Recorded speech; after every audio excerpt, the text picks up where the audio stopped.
lot of golfers have swing problems because they really don't rotate their body properly. So I'm going to show you now what a good body rotation looks like. Now the first thing is that you really need to get into a good posture. So that means your back nice and straight, your hips angled forwards, nice flex in your knees, so you're in a position where you can turn your body.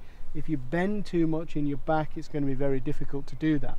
So that's the first thing you want to look for. And then simply take the club and cross it across your chest like this.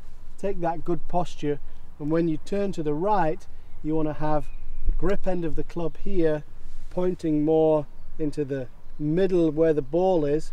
So I've got my chest over the right side, because what happens is a good body rotation is not just a rotation, it's also a transfer of weight. So I turn to the right and then use my lower body to turn back through to the left.